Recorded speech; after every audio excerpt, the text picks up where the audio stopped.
Assalamualaikum warahmatullahi wabarakatuh. Saya dari kelompok 2 ingin menjelaskan final project tentang program penjualan laptop yang disusun oleh Hilmia, Indra, Rizky, dan Rido. Maksud dan tujuannya dibuat makalah ini untuk menyelesaikan tugas mata kuliah dasar pemrograman. Selain itu diharapkan makalah ini dapat menambah wawasan untuk para pembaca dan penulis makalah ini. Sejarah Python. Python dibuat pada akhir 1980-an oleh Guido van Rossum di Centrum Wiskunde dan Informatika di Belanda sebagai penerus bahasa ABC. Mampu menangani pengecualian dan berinteraksi dengan sistem operasi Amoeba. Implementasinya dimulai pada bulan Desember 1989. Van Rossum memiliki tanggung jawab penuh atas proyek tersebut sebagai pengembang utama hingga 12 Juli 2018.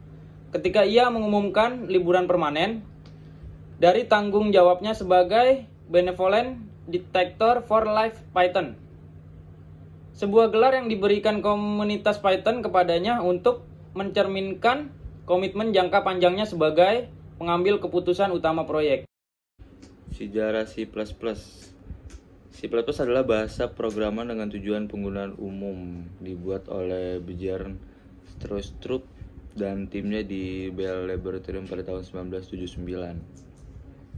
Selama beberapa dekade sejak diperkenalkan, C++ menjadi bahasa pilihan untuk jenis aplikasi tertentu. Penggunaan C++ yang paling populer digunakan untuk membangun infrastruktur perangkat lunak besar dan aplikasi yang berjalan pada sumber daya terbatas, karena C++ dapat secara langsung memanipulasi perangkat keras atau mesin yang dijalankan.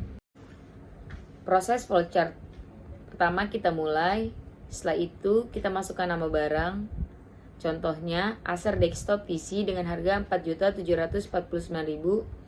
Setelah itu kita masukkan nama barang kedua, nama barang ketiga, nama barang keempat. Setelah itu kita masuk ke jumlah. Setelah jumlah kita masuk ke potongan. Contohnya potongan 5% dengan rumus harga dikali jumlah dikali 5% dibagi 100. Setelah itu kita menghitung jumlah harga dengan rumus harga dikali jumlah dikurang diskon. Setelah itu total bayar. Setelah itu kita menghitung uang kembalian dengan rumus total bayar dikurang total harga. Setelah itu kita refresh data. Simbol flowchart. Pertama, terminal point atau simbol titik terminal menunjukkan permulaan start atau akhir stop dari suatu proses. Selanjutnya ada flow direction symbol atau simbol arus. Simbol yang digunakan untuk menghubungkan antara simbol yang satu dengan simbol yang lain atau connecting line. Simbol ini berfungsi untuk menunjukkan garis alir dari proses. Selanjutnya ada input output atau simbol keluar masuk menunjukkan proses input output yang terjadi tanpa bergantung dari jenis peralatannya.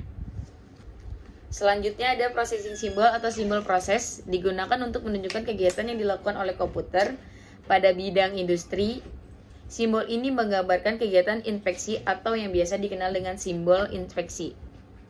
Terakhir ada decision symbol atau simbol keputusan. Merupakan simbol yang digunakan untuk memilih proses atau keputusan berdasarkan kondisi yang ada.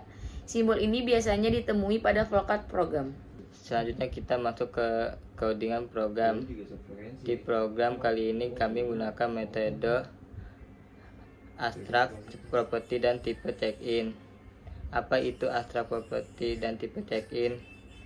Abstract property adalah yang tidak memiliki isi. Dan apa itu tipe check-in? Tipe check-in ada dua hal dinamis, yaitu statis dan dinamis. Kita juga tidak perlu melakukan tipe check-in yang setiap kita mau melakukan progress time, dan kita akan menampilkan hasil codingan kita. Tampilan codingan output program penjualan laptop yang dengan cara-caranya. Sekian dari kelompok kami. Bila ada kalimat yang kurang jelas, kami mohon maaf. Atas perhatiannya kami ucapkan terima kasih. Wassalamualaikum warahmatullahi wabarakatuh.